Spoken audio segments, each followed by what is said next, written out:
Thank you so much, Naomi. Good afternoon, everyone. I want to welcome you to this wonderful webinar called Community Care Information on Immigration for Healthcare Providers, Understanding the Changes in Federal Policies on Medicaid and SNAP Benefits for Immigrants and Refugees. So we welcome you to this wonderful webinar once again. And this is the fourth of the webinars of our series of 5. Just for housekeeping, we're going to give you a disclaimer. This presentation is for informational purposes only and does not constitute legal advice. For specific legal concerns or questions, please consult with a qualified attorney or legal professional to ensure compliance with current laws and regulations. The City of Albuquerque and its partners are not responsible for any action taken based on the information in this presentation. So just for housekeeping, while waiting for others to come in, here are some rules and reminders to keep in mind. Be respectful and kind. Feel free to type your questions in the Q&A box in English or Spanish. The questions will be answered in the Q&A section after the presentation. And don't forget, we have a Spanish interpretation available just for you. We want to introduce you to our office, one of the offices that are going to be speaking today. The Office of Equity and Inclusion is part of the City of Albuquerque. It's one of the departments where our vision is to help people in Albuquerque of all backgrounds, our greatest assets to have what they need to thrive. We have multiple goals, like develop a city of workforce that is representative of all levels of the demographics of the city. Increase local purchasing and businesses, invest in areas of the city that have been underestimated, underinvested, and ensure that the city delivers city services in an equitable and inclusive manner. And there is also one office inside the Office of Equity and Inclusion that is the office that I manage, and it's the Office of Immigrant and Refugee Affairs. This office has around 10 years old already, and the mission is to improve the lives of all immigrants and resettled refugees who are living in Albuquerque. Our work, we facilitate the successful integration of immigrants and refugees in the Albuquerque civic, economic, and cultural life. We also celebrate diverse cultures of immigrants and refugees and the contributions to Albuquerque. For example, once a year we have World Refugee Day, that is one of our biggest events in the city connected with our refugee population, where estimated number of around 1,000 people in average.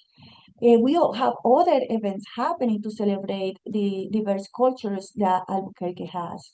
We advocate in behalf of immigrants and refugees to promote citywide culture that understands and values the benefits that our whole society receives when immigrants and refugees are successfully integrated. That's why in the past we have done refugee housing, rent-to-refugee programs. We have helped with things connected with workforce. We have also applied language access and around the different city departments. In that way, we are able to bring our community members and being able to access programs that otherwise they will not be able to attend. And before we start with our first presenter, I just want to introduce you to our amazing Karen Gonzalez. I know Karen, probably, just let me know, Karen, you know, for at least like 8 years or something like that. Yes, like a long time.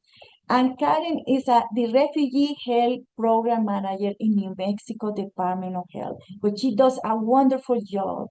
She has over 20 years experience promoting and developing public health programs to serve marginalized populations in New Mexico.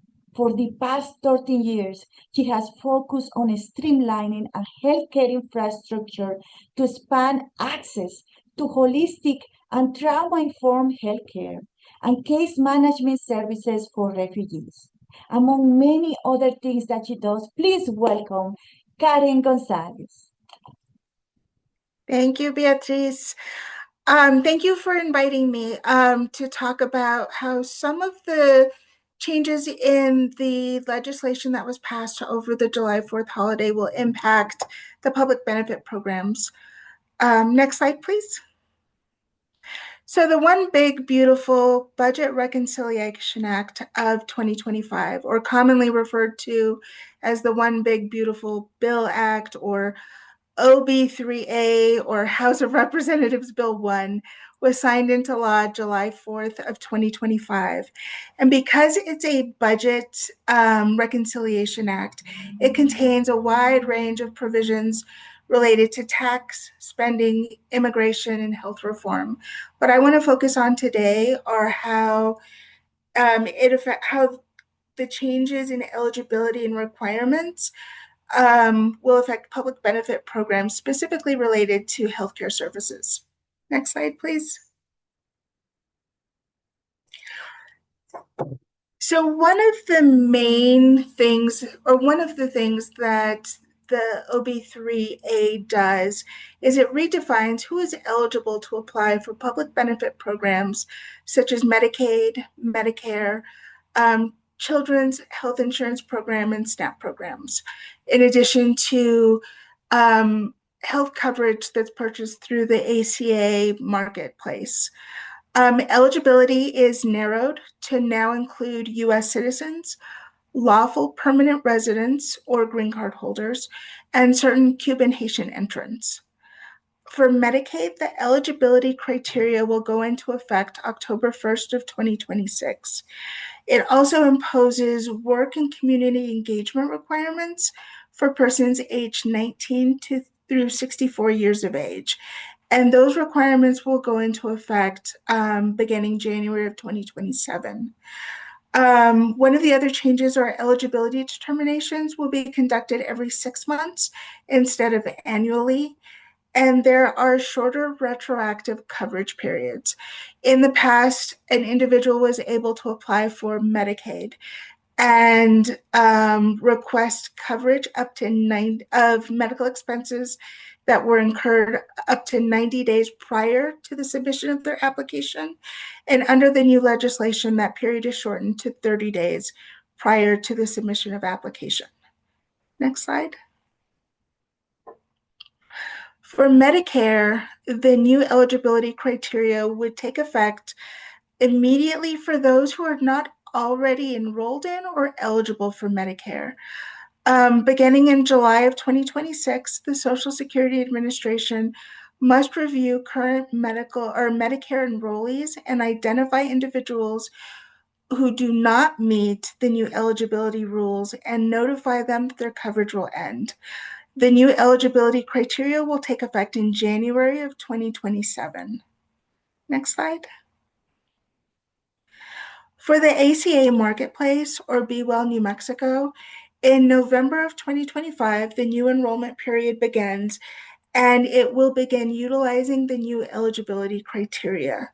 In January of 2026, tax credits will no longer be available for immigrants who fall below 100% of the federal poverty level. In January of 2027, the new eligibility criteria will take effect for persons who are already purchasing healthcare coverage through the marketplace. For the supplemental nutrition program, in January of 27 is when the eligibility criteria goes into effect. Although most recipients will more than likely see the impact of the changes at recertification. There are also expanded work, training, and education requirements outlined for able-bodied adults without dependents. Next slide.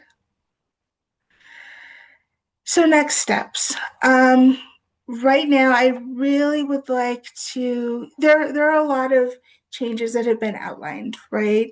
And there are also a significant number of New Mexicans who could potentially face losing their benefits. But I really want to stress that we're still learning about how these changes are going to be implemented and the timelines, because there are several moving parts at play right now. Governor Lujan Grisham has called a special legislative session to address the New Mexicans who may potentially lose their benefit coverage. And the special session is slated to start October 1st. September 9th, the U.S. District Court in the District of Massachusetts entered or issued a preliminary injunction temporarily blocking the enforcement of immigration eligibility restrictions. And though that temporary injunction has gone into effect for District of Columbia as well as 20 other states, and New Mexico is one of those states. So we're still kind of in a holding pattern in terms of what the timelines will actually look like. But what we can do now, and I think this is important not just in light of these proposed changes, but as a community moving forward, it's always helpful to do resource mapping, to learn about where our resources are. Where are the agencies that have the ability to extend financial assistance or subsidized healthcare coverage for those who are either underinsured or uninsured? And also looking to leverage existing resources to help clients and the agencies who are serving those clients. We all know that healthcare providers in New Mexico are understaffed, right? And we don't want to overwhelm certain facilities because they're in a position where they can provide care to underinsured or uninsured populations. So I think working together to identify a strategy to address the shortfalls, but also to continue to support our partners in our communities. And what I'm really looking forward to is discussing with everyone, what are ways that Department of Health can help support you in your efforts and help support the clients that you serve. That's all that I have now. And here's my contact information. I'm happy to engage with anyone in the community, answer any questions as I'm able. Thank you for your time. Thank you so much, Karen, for your presentation. This is amazing information. And I hope that everyone who is listening or is going to be watching the webinar later on are able to see the wonderful things that they can do as a collaboration with Karen and with everyone also who is here that has the best interest at heart for our communities. Thank you so much. And now we are going to introduce, I'm going to stop sharing for a moment and I'm going to introduce Liz Beth Delgado. She is currently working at UNM Hospital in the Community Engagement Department. I know Liz for at least, 3 years, Liz? I think so. She is also part of the Office of Immigrant and Refugee Steering Committee when she's very active and is involved in community engagement efforts for address health disparities within the local hospital system.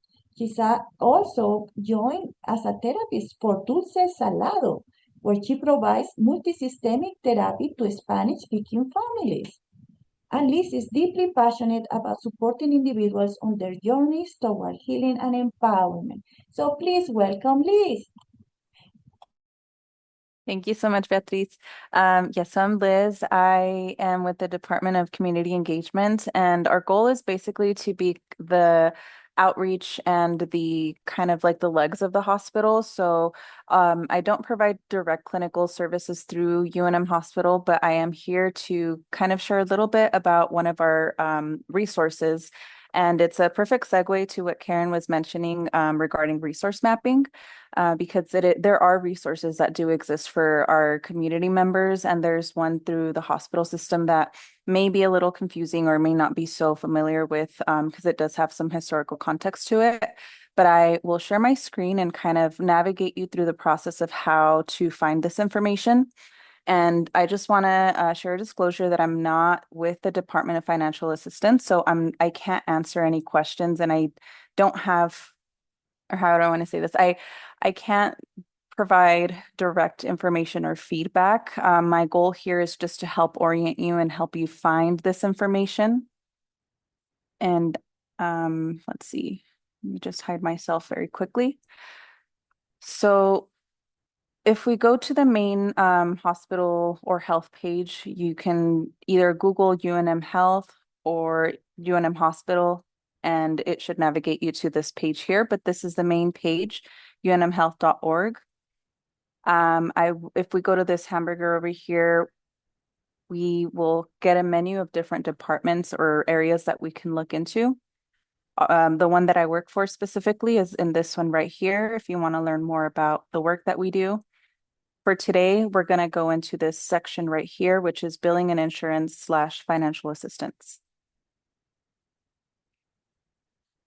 So if we click here, we will be presented with a lot of different information, including the phone number for the hospital in Sandoval Regional Medical Center. And if we scroll down, we have information in both English and Spanish. What I want to, sorry, let me go here really quickly. Yeah, so this is kind of just like the general page. You can go to different types of bills. And I'm sorry, I'm gonna scroll a little bit quickly just so that I can go to the main area that I'm trying to find. So if you click on that page for financial assistance, you'll be guided to this page, which is the main area. And on the left side, you can see a couple of options. To learn about our financial assistance programs and payment plan information, you click on the financial assistance tab. And by going here, we will be provided with a lot of different documents. These are fairly new to our webpage, and they are in different languages. Some are in more than others. But basically, our goal is to be able to provide as much information for people to access at home before they go to the hospital, if that would be helpful. So UNM Care and Out of County Care are our two programs that I think would be really important to look through at your own time. But the UNM Care program is the one that a lot of our community members may be able to benefit from who will be impacted by these changes. And so if we go to just the frequently asked questions, it'll give you an overview of what it is, how does one qualify, what is covered, what is not covered, the application process,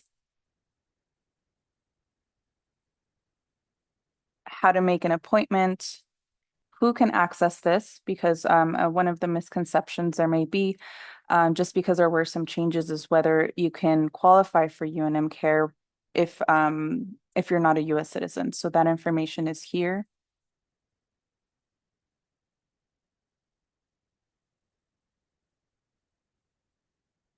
And so there's just a list of different questions that you can scroll through here.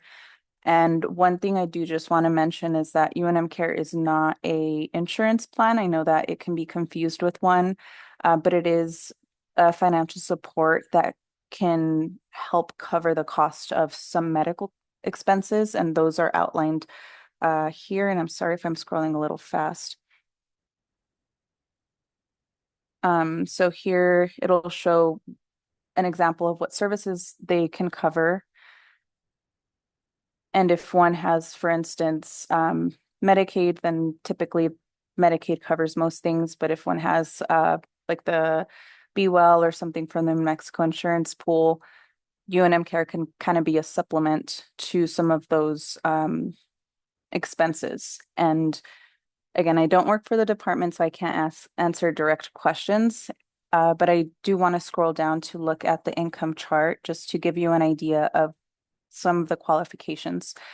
But what I do want to share is to qualify, you just need to show proof of where you live, your income,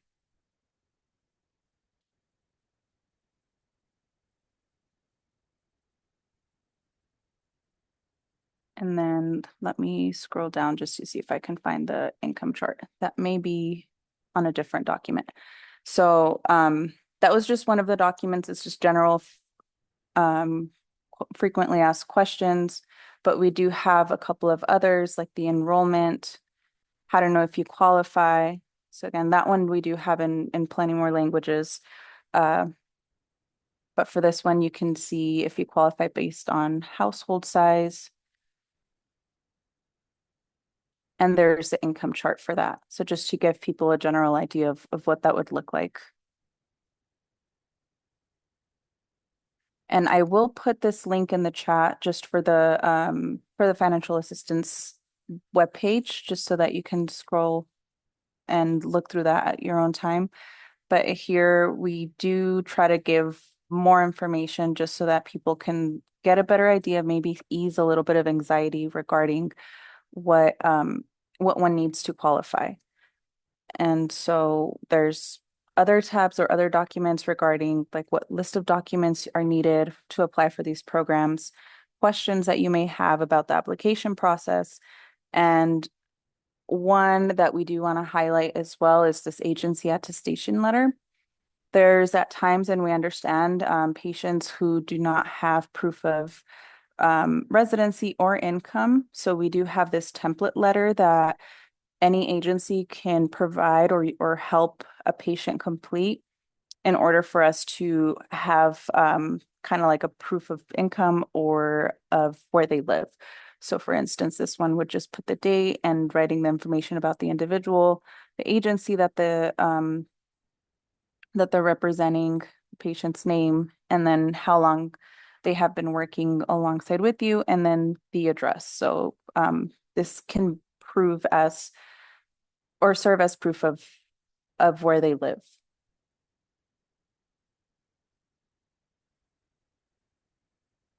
And on the same side, if someone doesn't have proof of income, you can also use this document here to provide kind of like an employment verification letter with the income. And then we have a chart here to help people kind of get a summary of what their income looks like.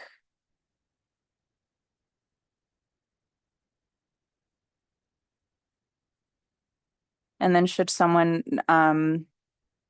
want to appeal the process or appeal the decision made with their application, here's some forms that they can utilize for that.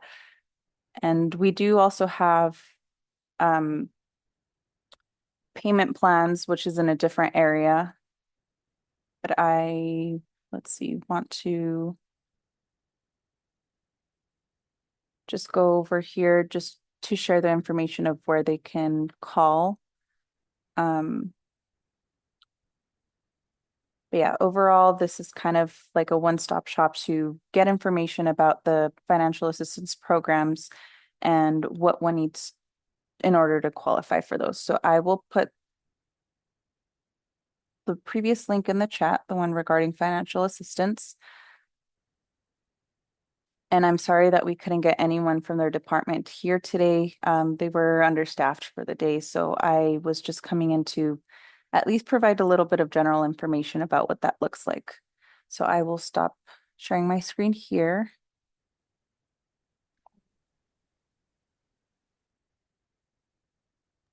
Thank you so much, Liz, for your presentation. This is very valuable information for our community members, and we appreciate your presentation very much.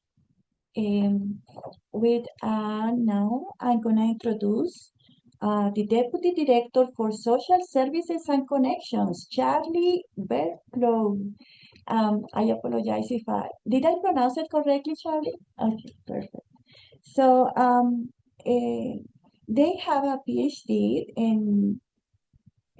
from the Smith's College and went to complete a master's and PhD in sociology at the University of Iowa. In their current role, Charlie oversees a portfolio of housing, shelter, homelessness services totaling more than 30 million annually, managing dozens of contracts and spearheading and major initiatives in the gateway system. Please welcome Charlie.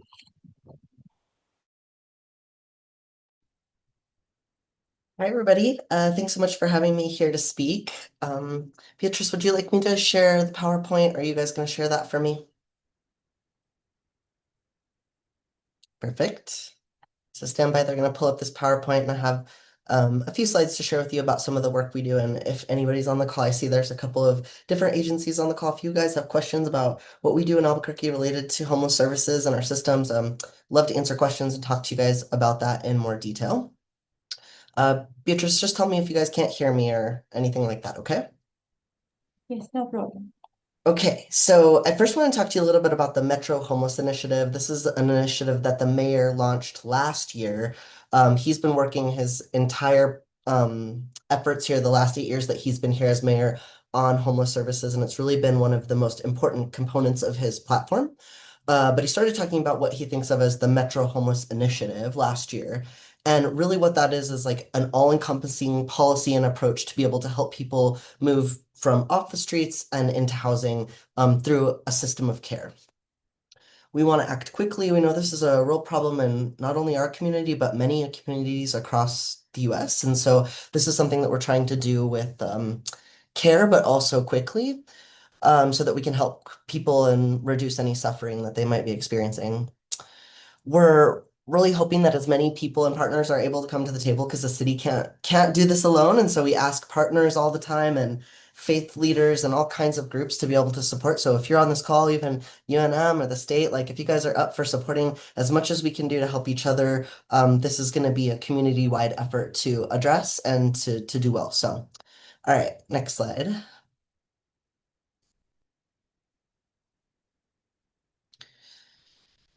Um, the slide before talked a little bit about some of the gaps. Yeah, so before the mayor had been mayor of Albuquerque, there were a lot of things that we didn't have here. So, for example, 24/7 shelter was not something that existed. You couldn't just go somewhere and receive services.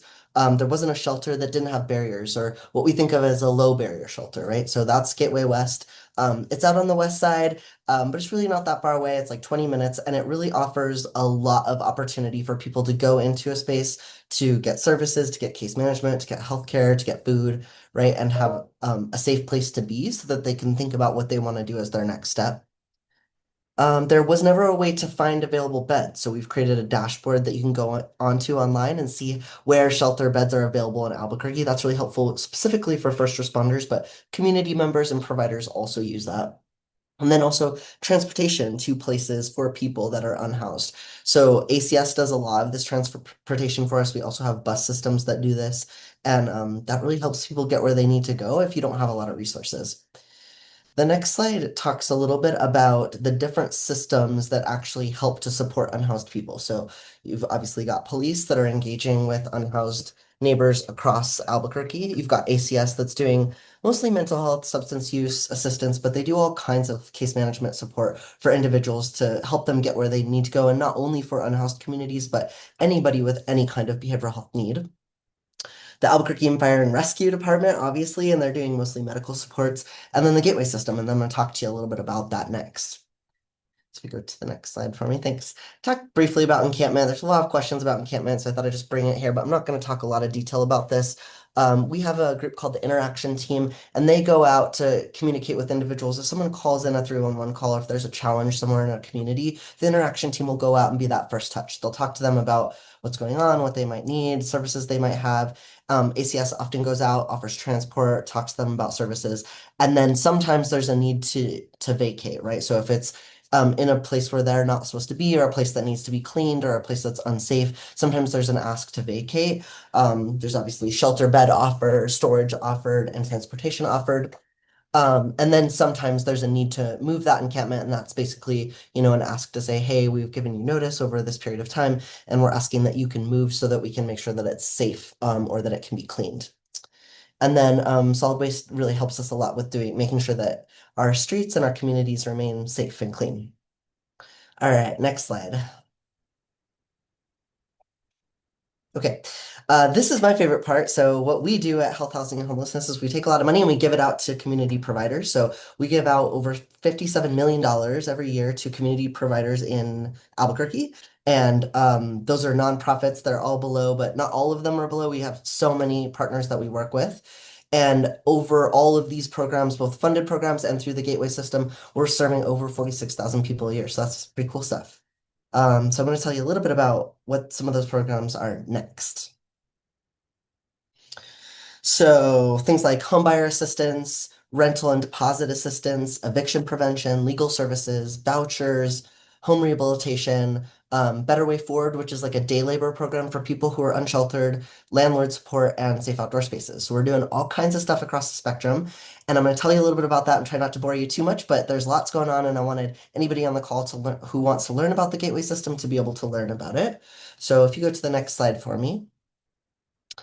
Before I do that, one last point that I'll make is that a lot of times what we want to do is we want to create services for individuals, because when you're not engaged in services and you go into a crisis in your life, sometimes that crisis can be very costly, both for you personally and for the community and also for the larger system. So when someone's chronically homeless and they're cycling through things like shelters and ERs and jails and detox, that can be really like a big strain on resources that really need to be maintained open for individuals that are really needing those services. For example, if you're having a substance use disorder and you're getting taken to the ER because you're inebriated, that can take space in a bed from someone who is having a medical emergency that needs to see a doctor. And so what we want to do is move people to the right intervention at the right time.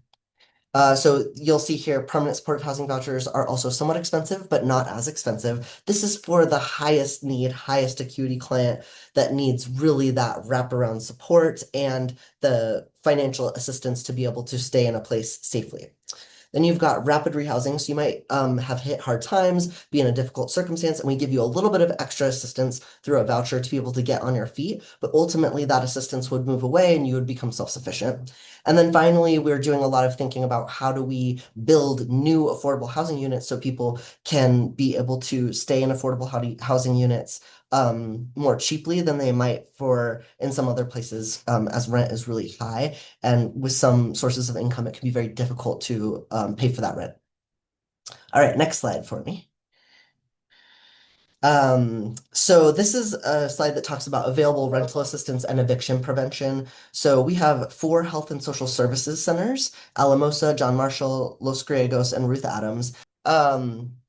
So in these social service centers, they do all kinds of supports, but some of the main things that they do are eviction prevention.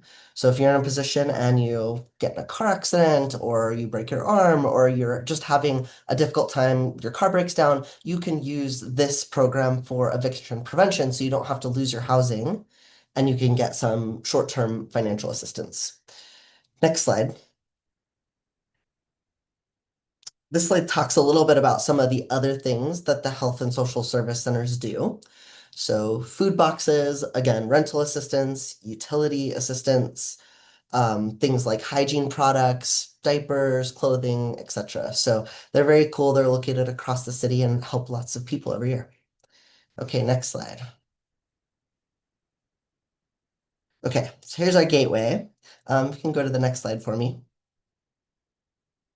Okay, this is a kind of a cool slide. It talks about all the programs across the system. I'm going to go into some detail about them, so I won't stay on this slide for long, but it gives you a larger overall picture. So we have a place called Gateway Center. It was the old Loveless Hospital. It's on San Mateo and Gibson, and it's a very large building. It's only largest in the city, second to the hospital, and they do all kinds of things there. So we have tenants there, but we have a lot of Gateway programs there that I'm going to talk to you about.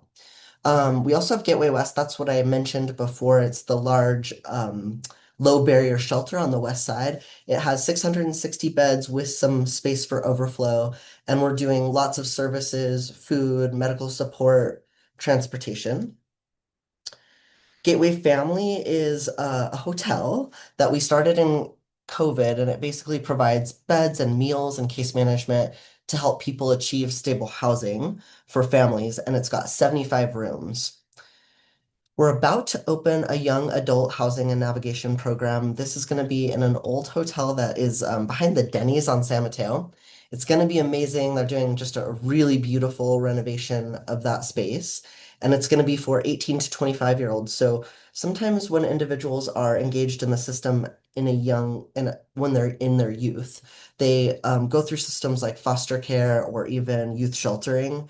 And when they hit 18, all those services go away and the supports for those individuals go away. And so it's a real gap in our system where people don't really know where to go. And it's a very vulnerable time where you could fall into homelessness quite quickly. And so that's the purpose of this program, is to help individuals in that moment of vulnerability to be able to connect to services.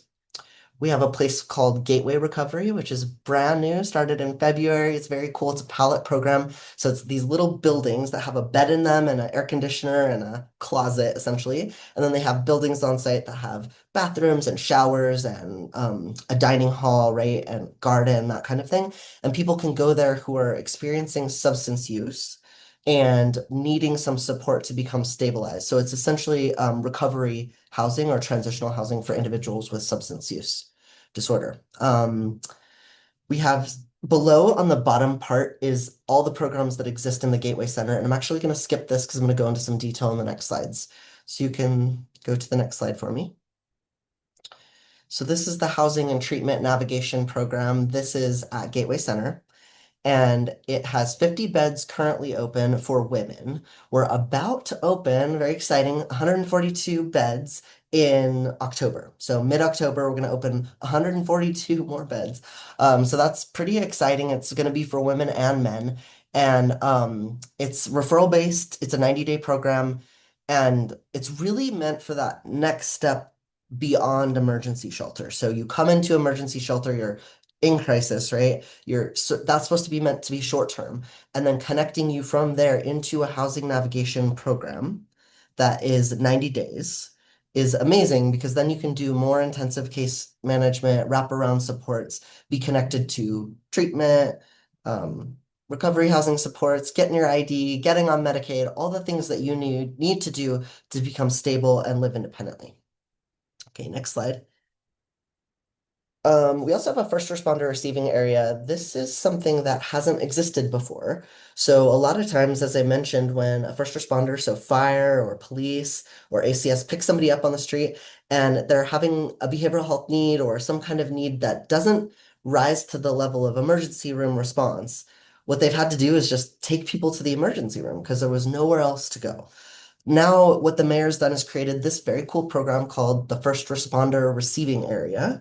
And it allows ACS and AFR and APD to drop people directly off overnight to be able to have a safe place to be, but then also to think through brief case management so they can go to their next step. So instead of going to the ER or to jail or maybe just having to stay on the street, you can go to a place to be able to triage you to the next step. All right, next slide. Medical respite. This is a new program. I'm sorry, I have so many. I'll try to speed up for you so that we don't have to stay on me forever, but there's a lot of programs, so I want to get through a couple more.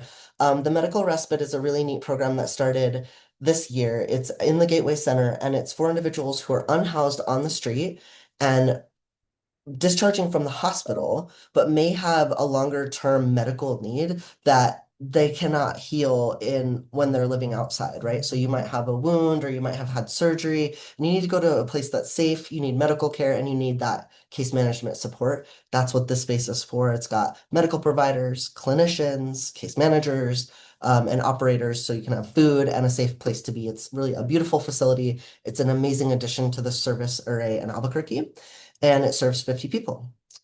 All right, next slide. The Medical Sobering Center is amazing. This is a 50-bed program. It has beds and recliners, and it's for individuals who have substance use disorder who are really high need. So we have a detox that what we call is a social model detox. It's called the Care Campus, and you can go there and detox and go into treatment, go into long-term living supports after that, but you have to be fairly stable. You can't need an IV, for example. You might not need a lot of medication. And so we wanted to create a secondary program that is really an addition and a value add to that Care Campus program that is for higher need individuals so that they can connect to a medical provider and be very safe when they're detoxing. Sometimes you can you can have a physical challenge or you can even die if you're detoxing from alcohol. And so having a recliner and a medical provider can make sure that you're safe through that detox process. And it's, only a 23-hour program, so it's a very quick, short touch, but it connects you to the longer term services. All right, next slide. Gateway Family, I think I talked about this is for families in our hotel. You can go to the next slide. Gateway West, I talked about this. Couple pictures here for you, though. We served 3,300 people last year. Again, there's transportation, medical supports, those sorts of things. Largest shelter in New Mexico. And next slide. One of the things they wanted me to talk about is that there's a shelter desert in New Mexico, so we don't have a lot of big programs. So there's some in Espanola, there's one in Taos, one in Farmington. They're all fairly small. Ours is the biggest one, and it's very needed. And so that's something that we are asking other communities to think through how they might do that to support, so people don't have to come to Albuquerque if they're having that need. And also it's clearly a need because there isn't a lot of them in New Mexico. All right, next slide. I talked to you about recovery, but it's a picture for you. Here's the pallet homes, and it can be up to a 24-month stay. It's recovery housing, very cool. Next slide. This is the young adult program. I mentioned this. It's the hotel behind the Denny's on San Mateo. It's going to serve 30 young adults, 18 to 25, and it starts in February, so it's not open yet. Next slide. There's just briefly, we are working on our affordable housing, so you can build all the services that you want, but if there's no exit beyond that, it could be very difficult. So what we want to do is think through how to build affordable housing so people have a place to go once they get out of the continuum of care and systems for unsheltered individuals. So we have 36 new construction projects, 2,400 units have been created, 1,200 of those are affordable. The city of Albuquerque has invested $71 million into these projects, and we have 594 city-owned affordable housing units. So that's pretty cool, and we need more. You can go to the next slide. We're doing some hotel conversions. Los Altos Loft as an example. These can be very helpful because they make sure that we can, the zoning can allow for kitchenettes, and it's also more cost effective. Next slide. And then here's a list of some of the recently completed housing projects and the amount of units that they have and sort of what they look like. Next slide. And then there's new housing construction. So this is under our community development department, and they do all sorts of things related to affordable housing that are mixed use. So there's people who are higher income and lower income, so they help each other kind of offset the cost for the facility. And yeah, these are just really amazing efforts, and kind of the most important component of the housing and homelessness system is that we don't have housing, then we can't be effective and helpful for individuals who are trying to move out of the system of being unsheltered into being permanently housed. So that's that. I think I'll stop there. And if you guys have questions, happy to talk about anything that I didn't cover.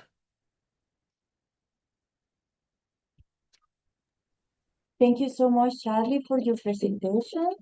And we are going to be following now with the Q&A session, but first we're going to share something about red cards so people know what resources are also available connected with Know Your Rights. You go to our website in the Office of Immigrant and Refugee Affairs, or you go directly to the link Red Cards website. You're going to find this in 14 different languages.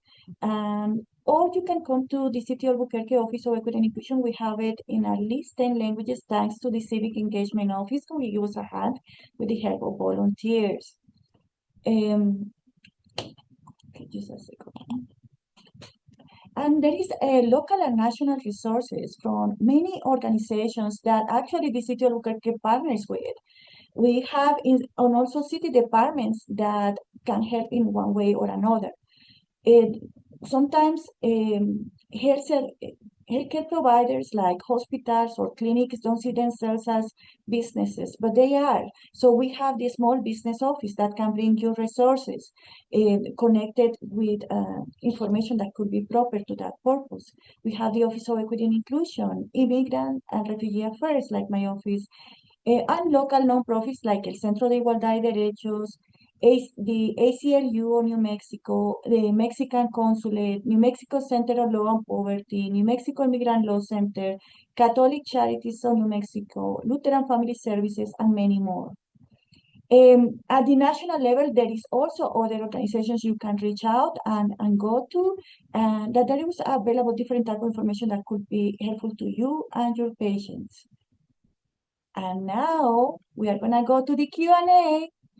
Can someone can see some of the questions to see if we can answer for you? Okay, I can see one of the questions is, what evidence is there that changes to Medicaid and SNAP will affect health outcomes, like preventive care use, chronic disease management among immigrant and refugee populations? Who can answer that question?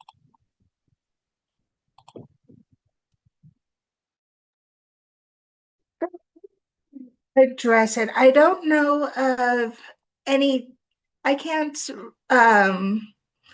refer to data that would specifically answer your question about how these changes will affect health outcomes. But anecdotally, if fewer people are able to access healthcare services, there would be a higher number of people who are accessing services at emergency rooms, urgent cares, and hospitals. So the cost of healthcare will go up. And if clients or if individuals aren't able to access primary care, their preventative care and the management of chronic illnesses is going to be harder to maintain. So there will be negative outcomes to healthcare, but I can't point to any data right now. I'm trying to mute myself here. Thank you so much, Karen, for your response. There is another question is, have documentation or verification requirements for applicants been altered when they are trying to get your services? And we know right now that as many people have asylum seeker status, or they have green card holders or refugees. That is going to affect the eligibility for your services?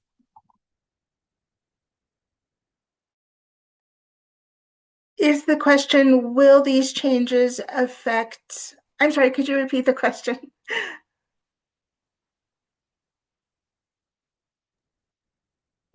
Because of the federal changes, the policy and the changes in federal policies. Sorry.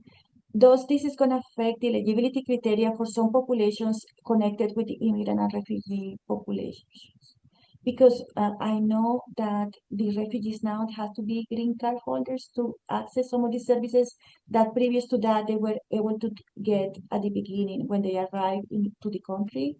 But what other programs will be affected that where the eligibility criteria is going to be so strict that it's going to left out many of these populations?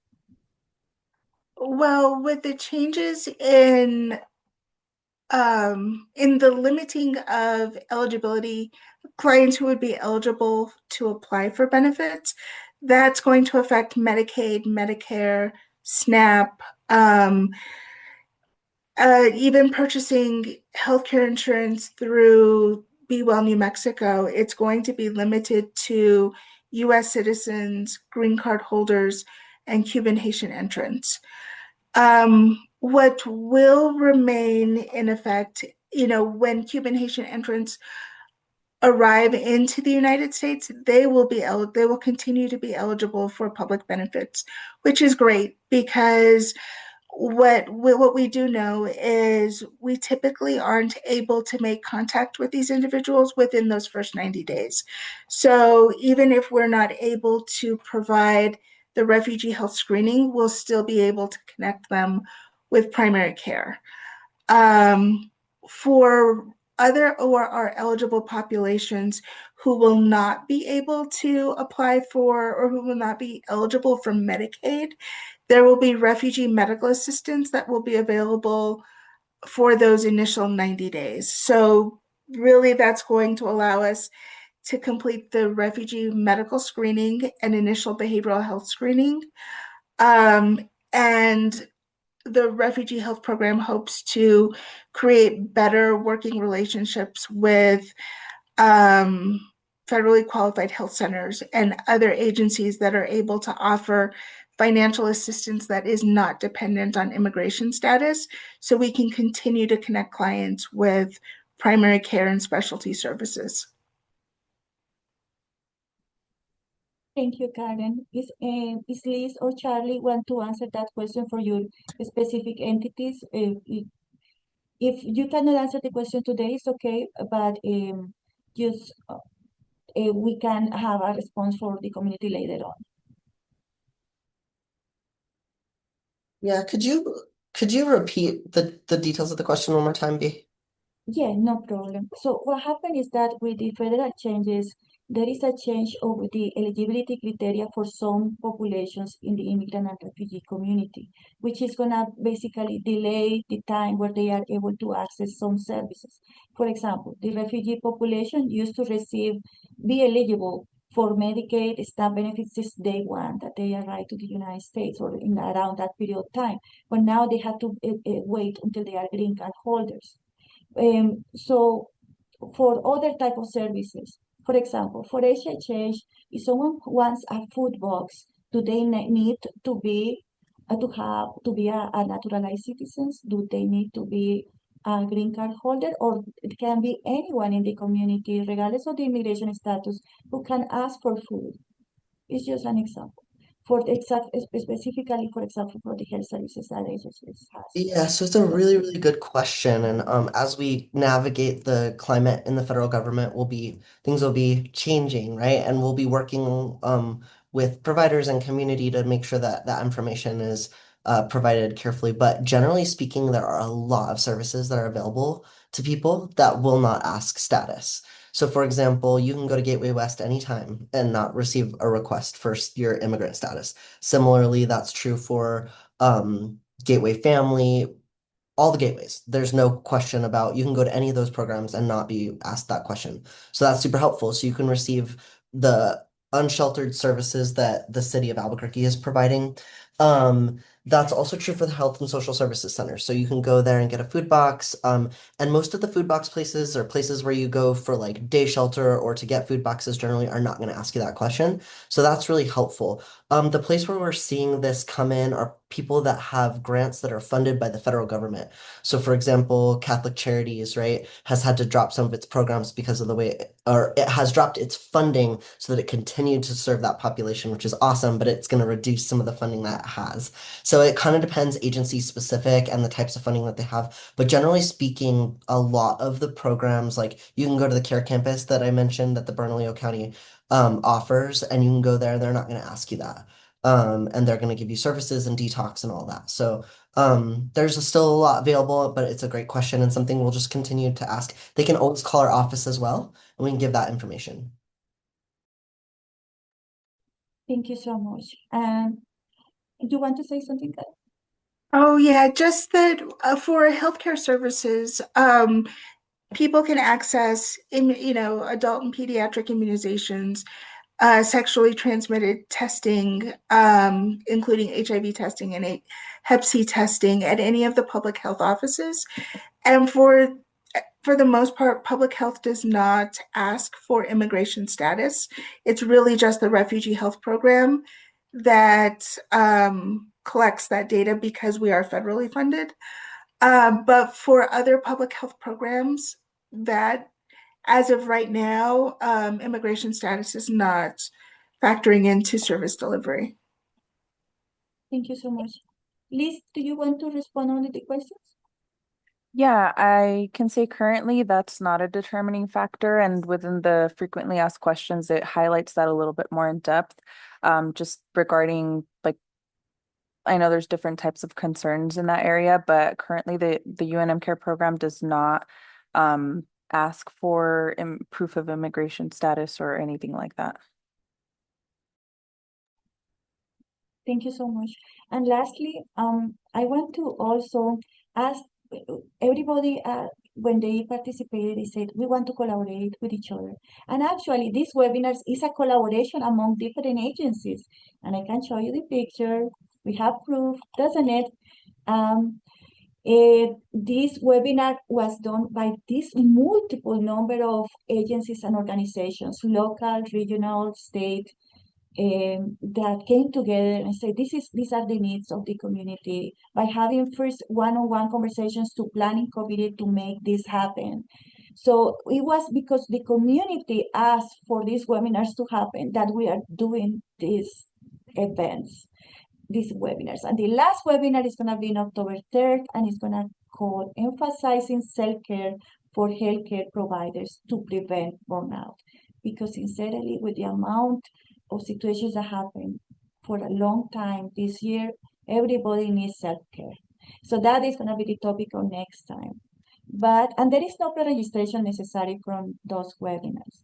And like you see, this is the word of community, this partnership, like where we come together and work collaboratively to not only to make these webinars a success, but also to share that information that could save a life.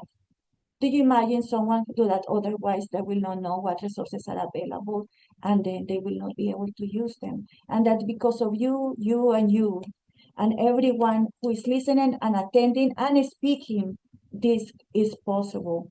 So first, to say goodbye today and say thank you, we need everybody on the camera.